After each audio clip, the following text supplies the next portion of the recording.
Good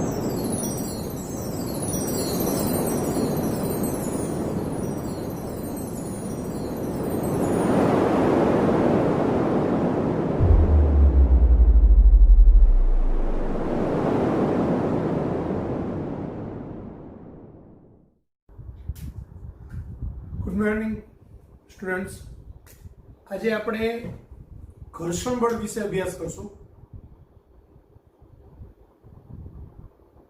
તો પહેલા આજના લેક્ચરની અંદર બધા જ કન્સેપ્ટ ખાસ કરીને ફોકસ કરવાનો છે, કન્સેપ્ટ ઉપર. તો એકદમ સરળ શરૂઆત કરીએ. પહેલા સપોઝ એક સપાટી ઉપર કોઈ એક બ્લોક પડેલો છે. આ બ્લોક છે એ કેવો છે? સ્થિર છે.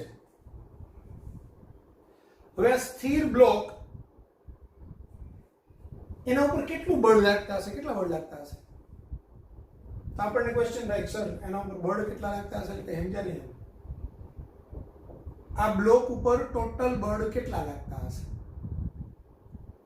તો આપણે વિચારીએ તો એક વસ્તુ યાદ આવે કે કદાચ એક બળ પૃથ્વી લગાવતું હોય એના ઉપર, પૃથ્વી વડે લાગતું ગુરુત્વાકર્ષી બળ, એ કઈ ડાયરેક્શનમાં લાગે?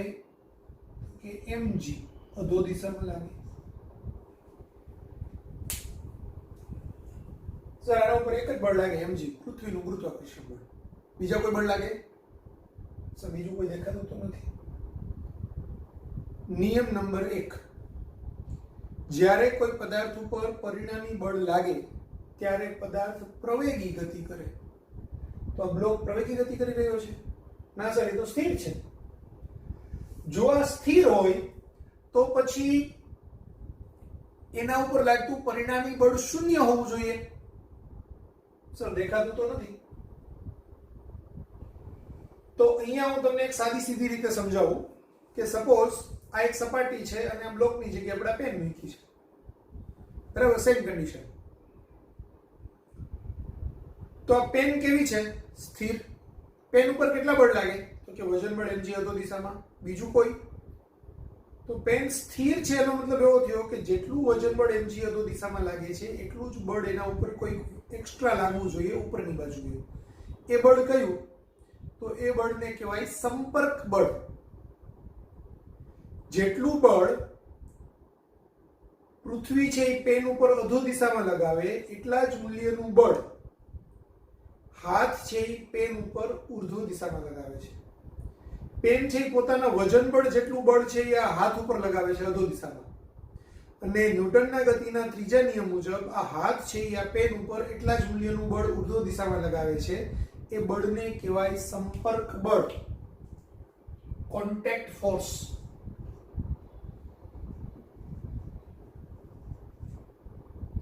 સંપર્ક બળને R વડે દર્શાવીએ આપણે. વજન બળ mg.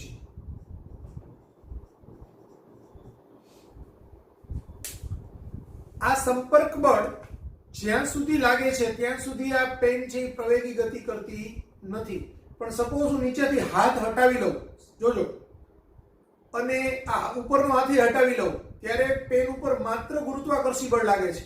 અને ગુરુત્વાકર્ષી બળની અસર હેઠળ પેન g જેટલા પ્રવેગથી અધો દિશામાં પ્રવેગી ગતિ કરે છે. પણ જ્યારે હું અહીંયા રાખું તો અહીંયા પેન ઉપર ગુરુત્વાકર્ષી બળ લાગે છે પણ હાથ નીચે છે એટલે એ સંપર્ક બળ ઉપરની બાજુએ લગાવે છે. તો પેન ઉપર લાગતું પરિણામી બળ શૂન્ય થાય છે અને પેન સમતોલન અવસ્થામાં છે એમ કહેવાય. ક્લિયર થઈ ગયું? કોઈ કન્ફ્યુઝન? ફાઇન. તો આપણે એક કન્સેપ્ટ ભણ્યા, સંપર્ક બળ અને વજન બળ. હવે એક ઘર્ષણ બળ, આપણે ઘર્ષણ બળ સમજવું છે તો પહેલા આપણે આમ વિચારીએ કે હું અહીંયા F બળ લગાવું છું. પણ F બળ કેવું છે? ધીમે ધીમે ગ્રેજ્યુઅલી વધારું છું. આ સપાટી છે એ લીસી સપાટી નથી, ગર્ભજની સપાટી છે. તો એને આપણે કંઈક પ્રેક્ટિકલ બી કરતા જઈએ સાથે સાથે તો થોડું સમજવામાં સહેલું પડે. એના માટે હું કંઈક શોધી લાવું.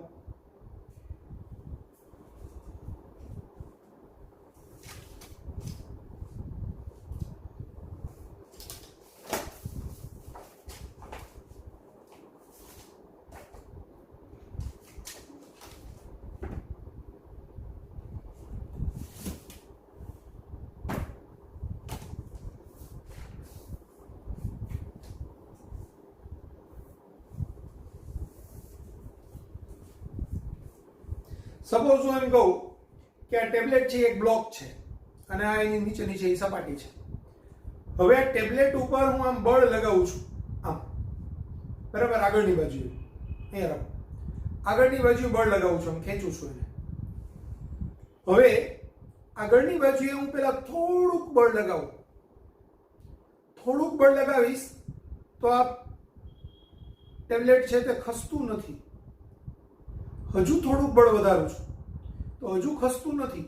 ખસતું નથી એનો મતલબ એવો થયો કે એના પર લાગતું પરિણામી બળ શૂન્ય હશે, પણ મેં તો આ ડાયરેક્શનમાં આગળની બાજુએ કંઈક બળ લગાવ્યું. મેં આગળની બાજુએ કંઈક બળ લગાવ્યું તો પાછળની બાજુએ એટલું જ બળ કંઈક ઉત્પન્ન થવું જોઈએ. હવે પાછળની બાજુએ જે ઉત્પન્ન થતું બળ છે એ બળને કહેવાય ઘર્ષણ બળ. એટલે જ્યારે હું F નું મૂલ્ય નાનું રાખીશ ત્યારે આ બે વચ્ચેની બે સપાટી છે એ સપાટીના કારણે સંપર્કમાં રહેલી છે, એના કારણે સપાટીને સમાંતર એક ઘર્ષણ બળ લાગશે. આ ઘર્ષણ બળને કહેવાય સ્થિત ઘર્ષણ બળ, સ્ટેટિક ફ્રિક્શનલ ફોર્સ. બરાબર. ઘર્ષણ બળ સામાન્ય રીતે સ્મોલ f વડે બતાવાય અને સ્થિત ઘર્ષણ બળને fs વડે દર્શાવાય. આ સ્થિત ઘર્ષણ બળ છે ને એ બહુ ઇન્ટરેસ્ટિંગ વસ્તુ છે. એ સેલ્ફ એડજસ્ટિંગ ફોર્સ છે. કેવું છે? Self adjusting force. એટલે કે એ પોતાનું મૂલ્ય પોતાની રીતે ચેન્જ કરી શકે છે, બદલાવી શકે છે. પોતાનું મૂલ્ય પોતાની રીતે એડજસ્ટ કરે છે. હવે પાછું આપણે ઉદાહરણ પર જઈએ. અહીંયા હું આને પહેલા છે સપોઝ 0.1 ન્યૂટન લગાવું છું તો આ ટેબ્લેટ ખસતું નથી. 0.2 ન્યૂટન લગાવું હજુ ખસતું નથી. 0.3 લગાવું હજુ ખસતું નથી. 5 લગાવું હજુ ખસતું નથી. 0.8 લગાવું હજુ ખસતું નથી. 0.9 લગાવું નથી ખસતું. 1 લગાવું ન્યૂટન તોય નથી ખસતું. 1.2 લગાવું નથી ખસતું. 1.5 લગાવું નથી ખસતું, પણ 1.6 લગાવું ખસી જાય છે. 1.5 એ ખસવાની અણી પર છે ને જેવું 1.6 કર્યું ખસી ગયું. બરાબર. તો આ 1.5 ન્યૂટનનું જે બળ છે એને કહેવાય મહત્તમ સ્થિત ઘર્ષણ બળ અથવા તો લિમિટિંગ ફ્રિક્શનલ ફોર્સ. બરાબર. 1.5 ન્યૂટન સુધી ઘર્ષણ બળનું મૂલ્ય એ પોતાની જાતને એડજસ્ટ કરે છે. કેવી રીતે એડજસ્ટ કરે છે? હું અહીંયા 0.1 લગાવું ને તો ઘર્ષણ બળ 0.1 ન્યૂટન નું લાગે, એટલે 0.1 ન્યૂટન બળ આમ ને 0.1 ન્યૂટન બળ આમ, બેનું પરિણામી બળ થાય 0. એટલે આ ટેબ્લેટ ખસતું નથી. હું 0.2 લગાવું તો સામે 0.2 લગાવે, એ પોતાનું મૂલ્ય એડજસ્ટ કરે. બરાબર. ત્યારે આ ઘર્ષણ બળ કેટલું હોય 0.2 લાગે ત્યારે? તો બાહ્ય બળ લિમિટિંગ ફ્રિક્શનલ ફોર્સ કરતા ઓછું બળ જ્યારે હોય, મહત્તમ સ્થિત ઘર્ષણ બળ કરતા લાગુ પાડેલું બાહ્ય બળ જ્યારે ઓછું હોય ત્યારે બે સપાટી વચ્ચે લાગતું ઘર્ષણ બળ એ લાગુ પાડેલા બાહ્ય બળ જેટલું હોય. એટલે હું અહીંયા 0.1 ન્યૂટન લગાવું તો સામે 0.1 ન્યૂટન જ ઘર્ષણ બળ કહેવાય. અહીંયા 0.2 ન્યૂટન બળ લગાવું તો સામે 0.2 ન્યૂટન ઘર્ષણ બળ કહેવાય. 0.5 લગાવું તો 0.5 કહેવાય છે. 1 લગાવું તો સામે 1 કહેવાય. 1.2 લગાવું તો સામે 1.2 ન્યૂટન ઘર્ષણ બળ લાગે. હું 1.5 લગાવું ત્યારે સામે 1.5 ઘર્ષણ બળ લાગે, પણ હું 1.6 લગાવું ત્યારે સામેની બાજુએ ઘર્ષણ બળ 1.5 જ લાગતું હોય. એટલે પરિણામી બળ 0.1 ન્યૂટન કહેવાય અને 0.1 ન્યૂટન જેટલું બળ આ બ્લોક પર લાગે અને એ મુજબ બ્લોકમાં પ્રવેગ ઉત્પન્ન થાય. એટલે બ્લોકમાં ઉદ્ભવતો પ્રવેગ એ આ બે બળના ડિફરન્સ જેટલું પરિણામી બળ છે અને પછી પરિણામી બળને આપણે કેપિટલ F કહીએ, એ ડિફરન્સને. તો F બરાબર ma સૂત્ર અનુસાર આમાં પ્રવેગ ઉત્પન્ન થાય. બરાબર. ક્લિયર થઈ ગયું? હવે સપોઝ હું એને ઉદાહરણથી સમજાવું. અહીંયા હું એમ કહું કે બ્લોક છે એ 2 કિલોગ્રામનો છે. શું ખેંચી જ્યારે F નું મૂલ્ય, અહીંયા આપણે થોડું મોટું ઉદાહરણ લઈએ, બ્લોક મોટો છે. સપોઝ હું એમ કહું કે F નું મૂલ્ય છે 1 ન્યૂટન છે તો તરત જ આ Fs નું મૂલ્ય બી 1 ન્યૂટન થઈ જશે અને બ્લોક સ્થિર રહેશે. હું F નું મૂલ્ય 2 ન્યૂટન કરીશ તો આ બી 2 ન્યૂટન થઈ જશે પણ બ્લોક સ્થિર રહેશે. હું F નું મૂલ્ય 7 ન્યૂટન કરીશ તો આ 7 ન્યૂટન થાય છે, બ્લોક સ્થિર થાય છે. મહત્તમ ઘર્ષણ બળ 8 ન્યૂટન કરીશ તો તરત જ બ્લોક ખસી જાય છે. મતલબ 8 ન્યૂટનનો બ્લોક ખસે છે પણ 7 ખસતો નથી, તો 7 થી પછી હું ધીમે ધીમે થોડું વધારીશ. 7.1 કરું, નથી ખસતો. 7.2 કરું, નથી ખસતો. 7.3 કરું, નથી ખસતો. 7.4 કરું તો ખસી જાય છે. તો 7.3 છે એ આપણું મહત્તમ સ્થિત ઘર્ષણ બળ કહેવાય, એને Fs મેક્સિમમ કહેવાય. Fs મેક્સિમમ બરાબર 7.3 ન્યૂટન. તો Fs મેક્સિમમ કરતા ઓછું મૂલ્ય જ્યારે બાહ્ય બળનું હોય ત્યારે ઘર્ષણ બળ પણ બાહ્ય બળ જેટલું જ હોય. આ ખૂબ ખૂબ ખૂબ ઇમ્પોર્ટન્ટ બાબત છે, કન્સેપ્ટ વાઇઝ પરફેક્ટ યાદ રાખજો. પણ હું જ્યારે અહીંયા 9 ન્યૂટનનું ફોર્સ લગાવીશ, સીધું 9 ન્યૂટન લગાવવા, તો તરત જ ઘર્ષણ બળ છે એ તો મહત્તમમાં મહત્તમ કેટલું ઉત્પન્ન થાય? 7.3. તો આ બેના ડિફરન્સ જેટલું 9 - 7.3 એટલે 1.7 ન્યૂટન એ પરિણામી બળ લાગે, રિઝલ્ટન્ટ ફોર્સ. બરાબર. અને પરિણામી બળ મુજબ એમાં પ્રવેગ ઉત્પન્ન થાય. એટલે એમાં પ્રવેગ ઉત્પન્ન કેટલો થાય? Fr/m જેટલો ઉત્પન્ન થાય. F બરાબર m તો a બરાબર F/m. 1.7/2 આટલો પ્રવેગ ઉત્પન્ન થાય. 0.85 મીટર પર સેકન્ડ. ક્લિયર થઈ ગયું? પણ એ પ્રવેગ છે એ 9 ન્યૂટનના કારણે ઉત્પન્ન થાય એટલો ન થાય. જો 9 લગાવીએ તો કેટલો ઉત્પન્ન થાય? 9/2 4.5 મીટર પર સેકન્ડ સ્ક્વેર ઉત્પન્ન થવો જોઈએ. પણ એટલો ઉત્પન્ન થતો નથી કારણ કે આ ઘર્ષણ રહિત સપાટી નથી. ઘર્ષણ રહિત સપાટી હોય તો તમે જેટલું બળ લગાવો એ મુજબનો પ્રવેગ ઉત્પન્ન થાય. પણ આ ઘર્ષણ રહિત સપાટી નથી એટલે સામેની બાજુએ ઘર્ષણ બળ ઉત્પન્ન થાય. એ ઘર્ષણ બળ પોતાનું મૂલ્ય સેલ્ફ એડજસ્ટિંગ છે. જો Fs મેક્સિમમ કરતા ઓછું બળ લગાવો તો સામે એટલું જ બળ લગાવે અને પદાર્થ સ્થિર રહે. પણ જેવો તમે એના કરતા વધુ બળ લગાવો તો પછી પદાર્થ ખસે. ક્લિયર? હવે આ Fs મેક્સિમમ જે છે એ Fs મેક્સિમમ ની પાછી પોતાની ક્વોલિટી છે. કેવી ક્વોલિટી છે? તો Fs મેક્સિમમ એ લંબ બળના સમપ્રમાણમાં હોય. બરાબર.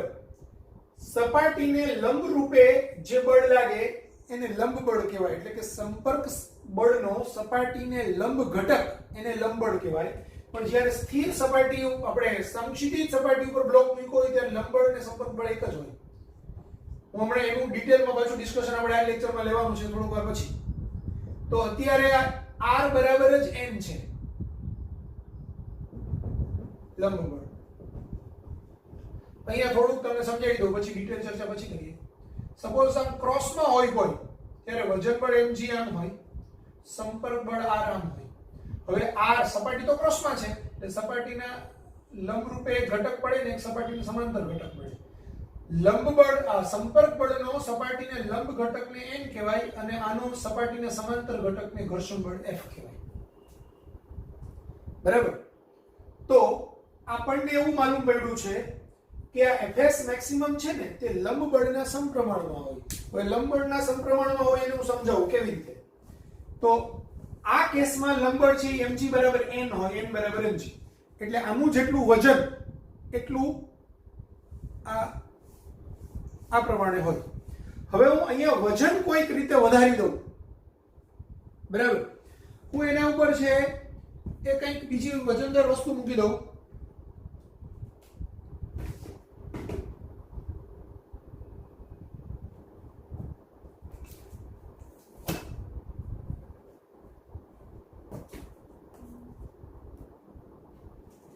આના ઉપર મેં વજન વધારી દીધું. હવે પહેલા જેટલું બળ લગાવતો હતો એના કરતા અનેક ગણું વધારે બળ લગાવું ને ત્યારે માંડ ખસે છે. શા માટે? કારણ કે હવે આ બ્લોક જો સપાટી તો પહેલા જેટલી સંપર્કમાં હતી એટલી જ સપાટી સંપર્કમાં છે, પણ મેં આનું વજન વધારી દીધું એટલે લંબ બળ n નું મૂલ્ય વધ્યું.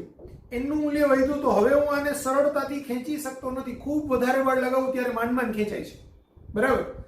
તો એનો મતલબ એવો થયો કે પ્રયોગો પરથી આપણને એવું માલુમ પડે છે કે આ Fs મેક્સિમમ છે એ n ના સમપ્રમાણમાં છે. n હું જેટલું વધારું, લંબબળ જેટલું વધે, હું n બમણું કરું તો Fs મેક્સિમમ નું મૂલ્ય બમણું થાય. n નું મૂલ્ય હું 3 ગણું કરું તો Fs મેક્સિમમ નું મૂલ્ય 3 ગણું થાય. n નું મૂલ્ય 10 ગણું કરું તો Fs મેક્સિમમ નું મૂલ્ય 10 ગણું થાય. એટલે કે fs maximum is proportional to n છે. બરાબર. આ સપ્રમાણતાની સાઈન હું કાઢી નાખું તો fs maximum બરાબર μsn થાય.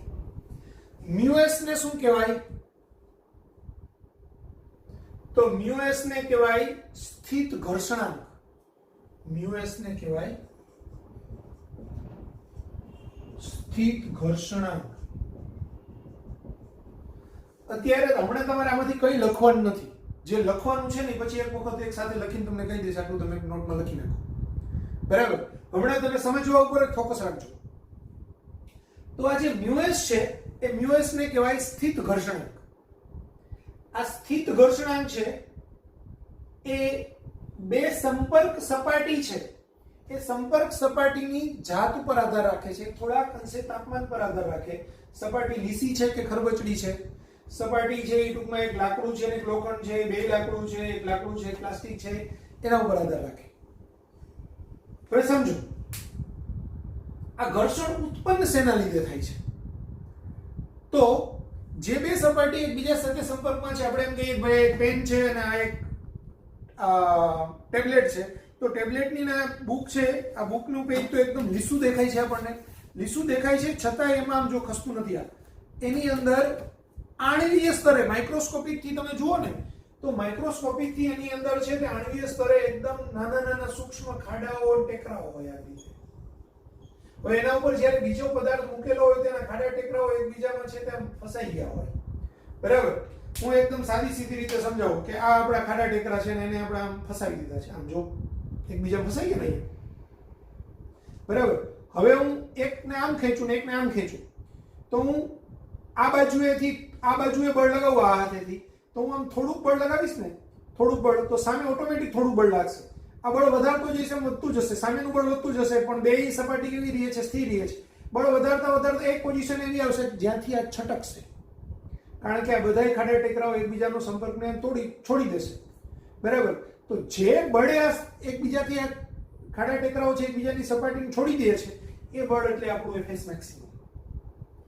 એટલે ઘર્ષણ બળ છે એ એકબીજાની આણ્વીય સ્તરે જે ખરબચડાપણું છે એ આણ્વીય સ્તરે ખરબચડાપણું એના કારણે આ ઘર્ષણ બળ ઉત્પન્ન થાય છે, સ્થિત ઘર્ષણ બળ. ઘર્ષણ બળ હંમેશા અપેક્ષિત ગતિનો વિરોધ કરે. બહુ ઇમ્પોર્ટન્ટ સ્ટેટમેન્ટ છે. ઘર્ષણ બળ હંમેશા અપેક્ષિત ગતિનો વિરોધ કરે. અપેક્ષિત ગતિનો વિરોધ કરે એનો મતલબ શું થાય? તો આપણે કોઈ એક પદાર્થ ઉપર બળ લગાડીએ, એ બળના કારણે પદાર્થની જેવી ગતિ થતી હોય એવી ગતિનો એ વિરોધ કરે, એને ઘર્ષણ કહેવાય. હું આના ઉપર બળ લગાવું તો આ બળના કારણે એમાં એટલી પ્રવેગ ઉત્પન્ન થવો જોઈએ, પણ આ ઘર્ષણ છે એટલો પ્રવેગ ઉત્પન્ન થવા દેતો નથી, એનો વિરોધ કરે છે. ક્યારે આને આપણે આમ કે આમ ખસેડવું હોય તો ઈઝીલી ખસવું જોઈએ ઘર્ષણની ગેરહાજરીમાં, પણ ઘર્ષણ હાજરીમાં એટલી ઈઝીલી ખસતું નથી, તો ઘર્ષણ બળનો વિરોધ થયો કહેવાય. એટલે અપેક્ષિત ગતિનો વિરોધ થયો કહેવાય. અપેક્ષિત ગતિ એટલે આપેલું બળ લગાડતા પદાર્થની ઘર્ષણની ગેરહાજરીમાં જેવી ગતિ થવી જોઈએ એ અપેક્ષા મુજબની ગતિ, આપણી અપેક્ષા મુજબની ગતિ, એને અપેક્ષિત ગતિ કહેવાય. કે આપણી અપેક્ષા ઘર્ષણ બળ હોય જ નહીં તો આવી ગતિ થવી જોઈએ, તો એવી ગતિ ન થાય એનો મતલબ એવો થયો કે ત્યાં ઘર્ષણ બળની હાજરી છે. ક્લિયર? હવે આપણે આ કન્સેપ્ટ સમજી લઈએ. એટલે કન્સેપ્ટ જ સમજવાનું છે, લખવાનું નથી.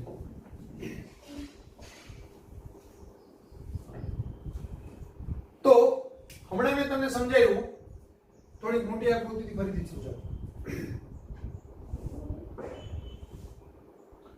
ધારો કે એક સપાટી છે, એ સપાટી સાથે થીટા ખૂણે એક ઢોળાવ બનેલો છે.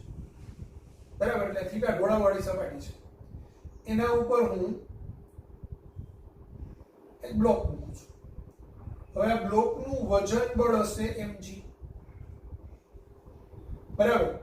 વજન બળને સમતોલે કોણ? તો કે વજન બળને સમતોલે સંપર્ક બળ. હમણાં જ આપણે સમજાતા. બરાબર. આ બ્લોક સ્થિર છે. આ બ્લોક પ્રવેગી ગતિ કરતો નથી. સપાટી છે તે ખરબચડી સપાટી છે, લીસી સપાટી નથી, એટલે કે ઘર્ષણ રહિત સપાટી નથી. ઘર્ષણ રહિત સપાટી હોય ને આવી રીતે હું બ્લોક મૂકું તો સરકી નીચે આવી જાય. એ બી આપણે ડિસ્કસ કરવાનું છે પછી. અત્યારે આપણે ઘર્ષણવાળી સપાટી છે એના ઉપર બ્લોક મૂકીએ છીએ તો બ્લોક સરકીને નીચે આવતો નથી. દાખલા તરીકે આપણે એમ વિચારીએ કે અહીંયા આટલા ખૂણે છે આ નાની ડાયરી છે ઉપરની તે સરકીને નીચે આવતી નથી, પણ અમુક એંગલ વધારીશ તો પછી પાછું સરકી નીચે આવી જશે. બરાબર? ત્યારે આ જે સપાટીને સમાંતર બળ લાગે છે ને એ ઘર્ષણ બળ કરતાં વધી જાય છે. પણ અત્યારે આ પોઝિશનમાં સરકી નીચે આવતી નથી, તો આ પોઝિશનની અત્યારે આ ડિસ્કશન કરીએ છીએ આપણે. તો ત્યારે mg અધો દિશામાં લાગશે, r ઉપર લાગશે. હવે r ના આપણને બે ઘટક મળે.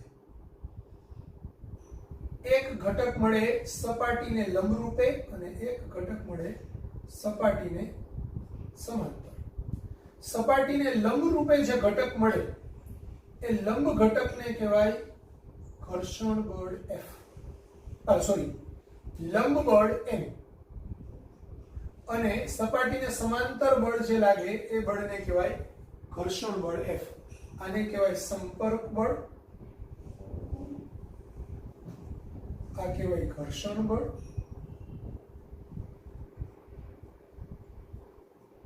અને આને કહેવાય લંબ બળ. આ છે વજન બળ. ક્લિયર થઈ ગયું?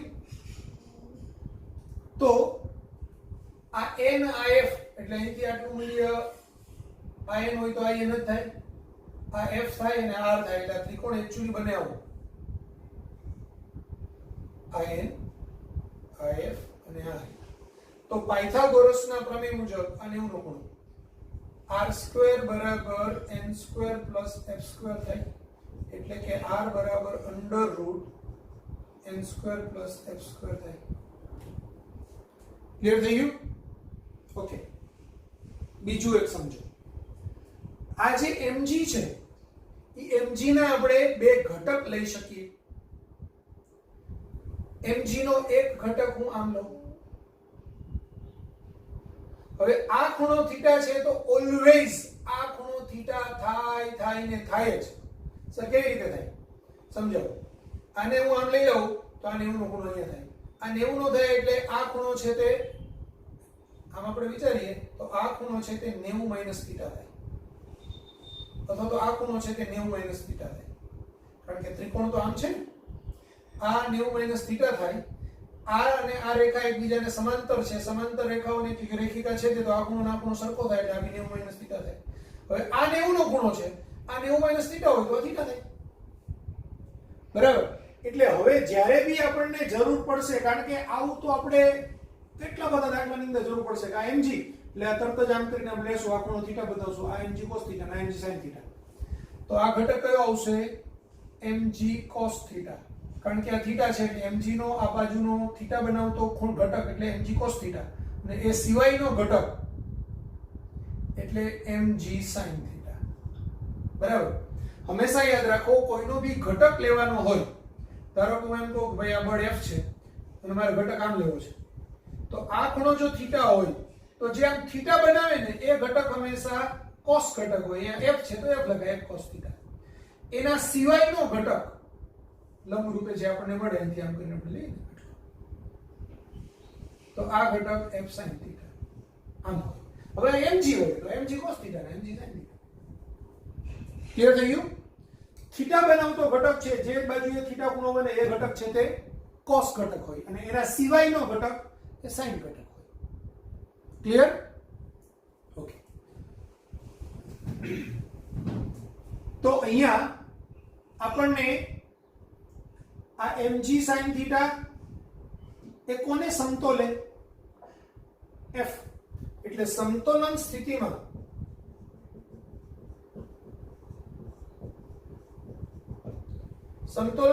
શું થાય? f બરાબર mg sin થીટા અને n બરાબર mg cos થીટા.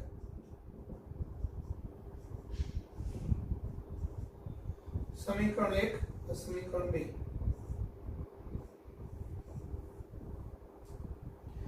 તો 1 અને 2 નો ગુણોત્તર લેતા f/n બરાબર mg કટ થાય sin theta upon cos theta એટલે sin અપોન cos એટલે tan થીટા તો tan થીટા બરાબર f અપોન n થાય આ એક અગત્યનું સૂત્ર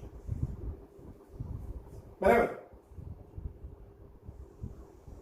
સંપર્ક બળના સપાટીને લંબ ઘટકને લંબબળ કહેવાય અને સંપર્ક બળના સપાટીને સમાંતર ઘટકને ઘર્ષણ બળ કહેવાય આ ખાસ ખાસ ખાસ યાદ રાખજો આ લખવું હોય તો લખી કાઢો પરફેક્ટ લખાયું છે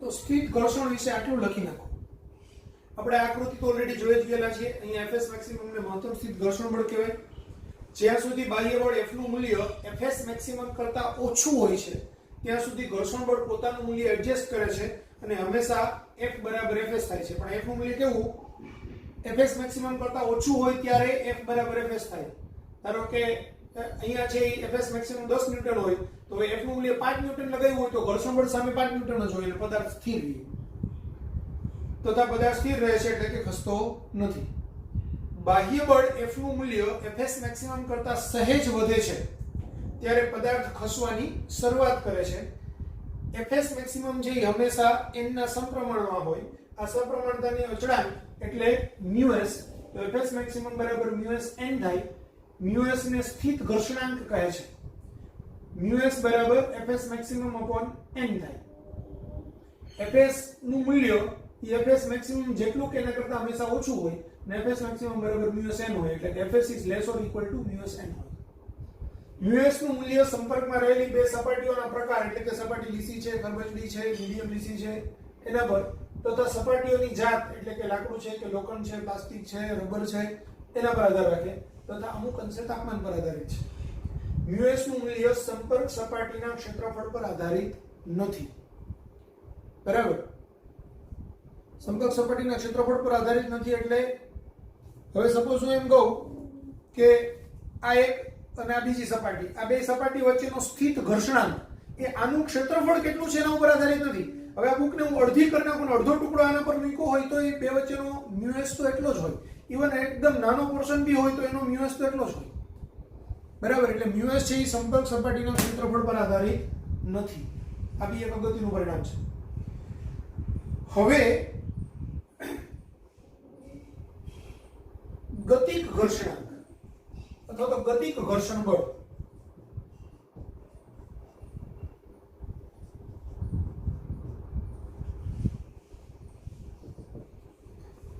એક વખત હું અહીંયા સમજાવું તમને ફરીથી અહીંયા કોઈ એક બ્લોક પડેલો છે એના ઉપર હું F બળ લગાવું છું અને સામેની બાજુએ ઘર્ષણ બળ Fs લાગે છે F નું મૂલ્ય હું વધારતા જ્યારે ગ્રેટર ધેન Fs મેક્સિમમ કરું પહેલા તો એક પોઈન્ટ એવો આવશે કે F નું મૂલ્ય વધારતા F બરાબર Fs મેક્સિમમ થશે જ્યારે F બરાબર Fs મેક્સિમમ થશે ત્યારે આ બ્લોક ખસવાની અણી પર હશે પણ ખઈશો નહીં હોય હવે જેવું F નું મૂલ્ય Fs મેક્સિમમ કરતા સેજ વધારીશ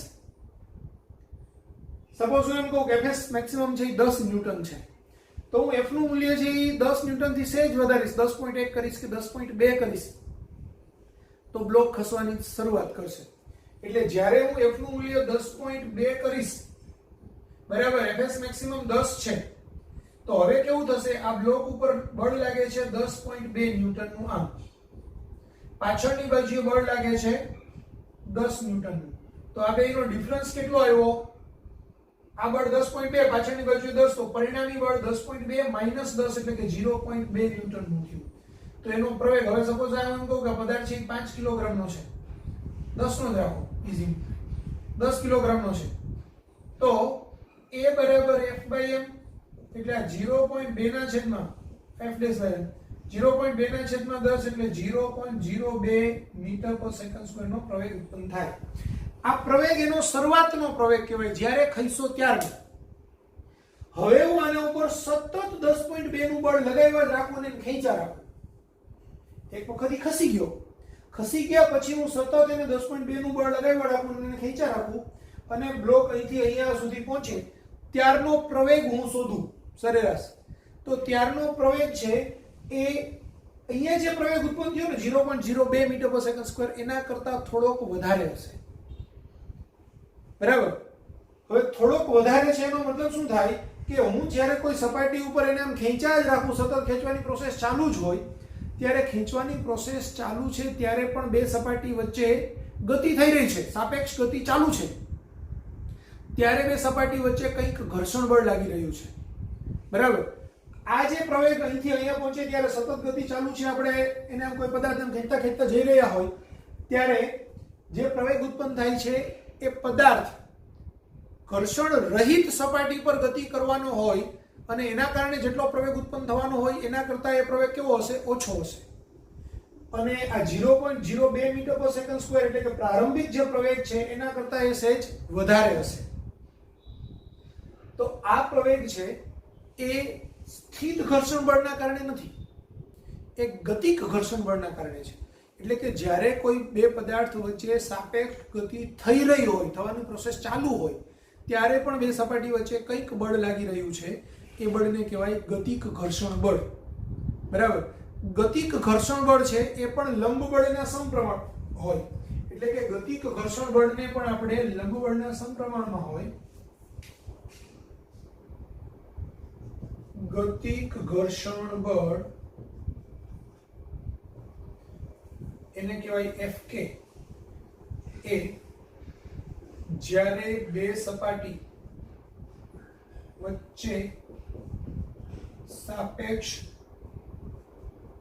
ગતિ થઈ રહી હોય ત્યારે લાગે છે. તે Fs મેક્સિમમ કરતા ઓછા મૂલ્યનું હોય છે.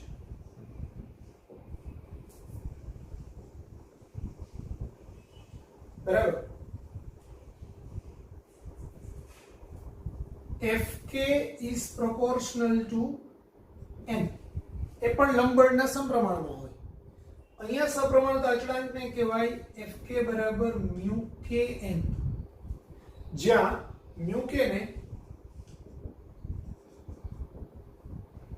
ગતિક ઘર્ષણાંક કહેવાય. μk છે શું છે? ગતિક ઘર્ષણાંક છે. μk નું મૂલ્ય પણ હંમેશા આપેલી બે સપાટી માટે સ્થિત ઘર્ષણાંક કરતા ઓછું હોય. એટલે બે સપાટી હોય તો કોઈ બી બે સપાટીને બે પ્રકારના ઘર્ષણાંક હોય. એક સ્થિત ઘર્ષણાંક હોય અને એક ગતિક ઘર્ષણાંક હોય. સ્થિત ઘર્ષણાંક શેના પરથી ખબર પડે કે આ પદાર્થને આમ ખેંચતા ખેંચતા ખેંચતા એવું એક બળે પહોંચ્યું કે જ્યાંથી એ ખસવાની શરૂઆત કરે છે, Fs મેક્સિમમ. તો એ Fs મેક્સિમમ અપોન n કરું ત્યારે મને μk મળે, એટલે સોરી μs મળે. હવે એને ખસેડવાનું ચાલુ કરી દીધું મેં એક વખત, ખસેડવાનું ચાલુ કરી દીધું ત્યારે જે ઘર્ષણ બળ પાછળની બાજુએ લાગે છે, બરાબર, એ ઘર્ષણ બળ ભાગાકારમાં n કરું તો મને શું મળે? μk મળે. એટલે μk બરાબર Fk અપોન n થાય.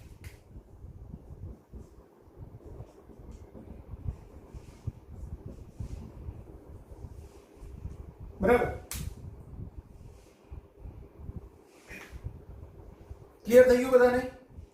તો બે સપાટી વચ્ચે જ્યારે સાપેક્ષ ગતિ ચાલુ હોય ત્યારે એ બે વચ્ચે લાગતું ઘર્ષણ બળ એ Fs મેક્સિમમ કરતા કંઈક ઓછું હોય. એને એકદમ સરળ રીતે હું સમજાવું તો હમણાં જ આપણે જે ઉદાહરણ લીધું એમાં આપણે ઉદાહરણ લીધું કે Fs મેક્સિમમ ધારો કે 10 ન્યૂટન છે, ત્યારે અહીંયા હું 10.2 ન્યૂટન લગાવું બળ ને 10 કિલોગ્રામનો પદાર્થ હોય તો પરિણામી બળ F' બરાબર 10.2 - 10 એટલે કે 0.2 ન્યૂટન અને પ્રવેગ a બરાબર 0.2 ના છેદમાં 10 f ડેશ બાય m, એટલે કે 0.2 ના છેદમાં 10 એટલે 0.02 મીટર પર સેકન્ડ સ્ક્વેર હોય. આ ક્યારે? જ્યારે પદાર્થ ખસવાની શરૂઆત કરે ત્યારે એનો પ્રવેગ 0.02 મીટર પર સેકન્ડ સ્ક્વેર હોય. હવે અહીંથી લઈને પદાર્થ છે અહીંયા સુધી ગતિ કર્યા રાખે ત્યારે એના પર સતત 10.2 ન્યૂટનનું બળ લાગે છે. હવે હું પાછળ બળ કેટલું લાગે છે એ સમજી નથી શકતો કેટલું લાગે છે, પણ હું પ્રવેગ શોધું ને તો મને ખબર પડે કે આ પ્રવેગ 0.02 નહીં, a ડેશ બરાબર ધારો કે 0.04 મીટર પર સેકન્ડ સ્ક્વેર છે. તો આ 0.04 મીટર પર સેકન્ડ સ્ક્વેર ક્યારે મળે? ધારો કે પાછળનું બળ Fk હોય ત્યારે મળે. તો હવે હું એમ કહીશ કે 10.2 માઈનસ Fk એ આપણું બળ થયું F ડેશ બરાબર દળ 10 ગુણાકારમાં a ડેશ એટલે 10.2 માઈનસ Fk. હવે આ 10 અને આ પ્રવેગ 0.04 હોય તો 10.2 માઈનસ આ બેનો ગુણાકાર કરું તો આ 0.4 બરાબર Fk. તો હવે 10.2 માંથી 0.4 બાદ કરું તો શું થાય? Fk બરાબર 9.8 ન્યૂટન. તો Fs મેક્સિમમ કેટલું હતું? 10 ન્યૂટન હતું. Fk કેટલું મળ્યું? 9.8 ન્યૂટન. બરાબર. તો આવી રીતે થશે. હવે આ 10 કિલોગ્રામની જગ્યાએ હજુ એના ઉપર 10 કિલોગ્રામનું બીજું કંઈક વજન મૂકી દઉં તો 20 નું થાય ત્યારે Fs મેક્સિમમ છે જે 10 ન્યૂટન હતું એ 20 ન્યૂટન થઈ જશે. અને આ 9.8 ન્યૂટન હતું એનું બમણું થશે. બરાબર. એટલે એ 19.6 ન્યૂટન થશે. તો આ રીતે મ્યુ કે છે એટલે Fk છે એ પણ n ના સમપ્રમાણમાં હોય. અને હવે મારે આનો મ્યુ કે શોધવો હોય તો આ જે Fk આવ્યું એને ડિવાઈડ બાય લંબબળ n શોધી લો. એટલે કે લંબબળ n બરાબર શું હોય? mg. સમક્ષિતિજ સપાટી ઉપર પડેલો હોય કોઈ પદાર્થ ત્યારે લંબબળ n n બરાબર mg હોય. તો એ mg કરી અને હું આનો ગતિ ઘર્ષણાંક શોધી શકું. સપોઝ મારે અહીંયા ગતિ ઘર્ષણાંક શોધવો હોય તો Fk મને મળી ગયું. હવે n બરાબર શું થાય? mg. એટલે 10 અને g નું મૂલ્ય 9.8 એટલે 98. તો Fk નું મૂલ્ય સોરી μk નું મૂલ્ય બરાબર Fk upon n એટલે 9.8 છેદમાં 98 એટલે આ કેટલું આવશે? 0.1. બરાબર. અને જો મારે મ્યુએસ શોધવું હોય તો મ્યુએસ બરાબર શું થાય? Fs max upon n. તો Fs maximum કેટલું હતું? 10 ન્યૂટન. અને n નું મૂલ્ય કેટલું હતું? તો n નું મૂલ્ય છે 98. તો આ 10 ના છેદમાં 98 એટલે એક 0.1 પછી કઈ પાછો ડિજિટ આવે 11 આવે કે એપ્રોક્સિમેટલી 112 આવે તો એ આપણો જવાબ થાય. એટલે મ્યુએસ નું મૂલ્ય છે યુકે કરતા મોટું થાય. આ આપણો કન્સેપ્ટ છે. ક્લિયર થઈ ગયું? આટલું લખી કાઢો.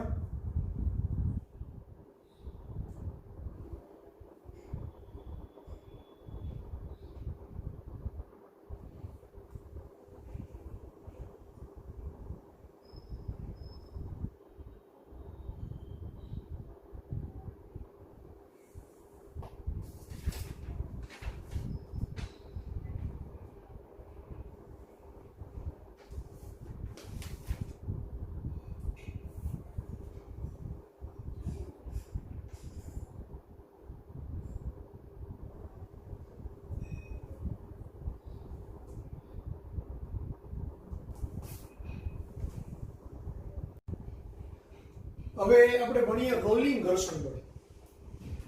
તો પદાર્થ જ્યારે રોલ કરતો એટલે કે ગબડતો જતો હોય, સપોઝ હું એમ કહું કે અહીંયા છે પદાર્થ ગબડતો જતો હોય,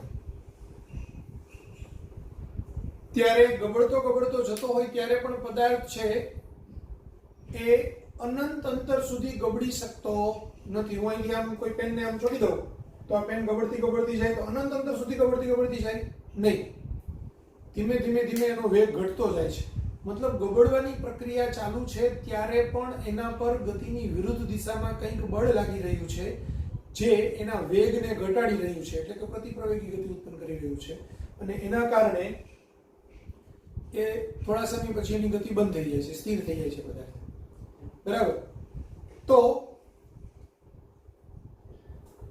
અહીંયા ગબડવાની પ્રક્રિયા, પદાર્થ આમ ગબડતો આમ ફરતો જતો હોય એ ક્ષણ ગબડવું આને કહેવાય. આમ ફરતો નીચે જતો હોય એને ગબડવું કહેવાય, આમ જતો હોય બરાબર. તો ગબડતો જતો હોય ત્યારે પણ એની ગતિ પર ઘર્ષણ બળ લાગે. એ ઘર્ષણ બળને કહેવાય રોલિંગ ઘર્ષણ બળ. તો રોલિંગ ઘર્ષણ બળને Fr વડે દર્શાવાય. Fr છે એ હંમેશા અહીંયા રોલિંગ ઘર્ષણ બળ Fr લાગે બરાબર. તો Fr છે એ પણ n ના સમપ્રમાણમાં હોય એટલે કે Fr બરાબર μrn અને આ μr છે તે Fr upon n છે. તો આ μr નું મૂલ્ય સૌથી ઓછું હોય એટલે μr is less than μk હોય અને μk is less than μs હોય બરાબર. એવી જ રીતે આ Fr છે એ less than Fk હોય અને Fk is less than Fs maximum હોય. આમ હોય. તો રોલિંગ ઘર્ષણ બળ છે એ પ્રમાણમાં ખૂબ ઓછું હોય. શા માટે? કારણ કે સપાટી, સપોઝ હું એમ કહું કે ભાઈ આ હાથ છે એને ડાયરેક્ટ હું ઘસું તો સારું એવું ઘર્ષણ લાગે, પણ એની જગ્યાએ હું આમ રાખીને પછી આને ઘસું તો ઘર્ષણ બળ એકદમ ઓછું થઈ જાય. કારણ કે અહીંયા વચ્ચે પેનની રોલિંગ ગતિ થાય છે એટલે ઘર્ષણ છે એ ખૂબ ઘટી જાય છે. આ કન્સેપ્ટનો ઉપયોગ કરીને જ બોલ બેરિંગનો યુઝ થાય બરાબર. હવે સપોઝ હું એમ કહું કે મારે એક વ્હીલ છે, આ વ્હીલ છે એમાં મારે ધરી રાખવી છે, ધરી ડાયરેક્ટ આના ઉપર ફરે તો શું થાય? આ એકદમ ખરબચડી સપાટી એટલે એના ઉપર ઘર્ષણ સારું એવું લાગે અને એકદમ ઇઝીલી ફરે નહીં. બે વચ્ચે ગતિક ઘર્ષણ લાગે કારણ કે આની સપાટી અને આની સપાટી બે એકબીજા સાથે ઘસાય છે બરાબર, સાપેક્ષ ગતિ કરે છે તો એ ગતિક ઘર્ષણ કહેવાય. પણ હું આની ઉપર છે એ નાના બોલ્સ લગાવી દઉં, લોખંડના પેલા પારા છરા બરાબર, આવી રીતે પારા લગાવી દઉં અને એના ઉપર એક આઉટ કવર લગાવી દઉં તો એને બોલ બેરિંગ કહેવાય.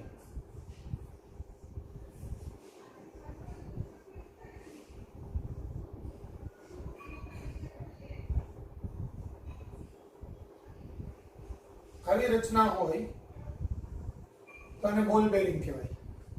બોલ બેરિંગમાં અહીંયા છે એ શાફ્ટ ફિટ થઈ જાય અને આની ઉપરની બાજુ વ્હીલ ફિટ થઈ જાય એટલે બે વચ્ચે છે આમાં ગતિ થાય પણ વચ્ચે આ છરા ફરતા હોય તો ઘર્ષણ છે ખૂબ ઘટી જાય અને એકદમ ફ્રીલી છે તે આ ફરી શકે. તો આ રચના છે એ શું કરે? ડાયરેક્ટ ગતિ ઘર્ષણાંકની જગ્યાએ રોલિંગ ઘર્ષણાંકને ઇમ્પ્લિમેન્ટ કરે અને ઘર્ષણ ઘટાડે છે. તો આ બોલ બેરિંગની અંદર રોલિંગ ઘર્ષણ બળનો ઉપયોગ થાય છે.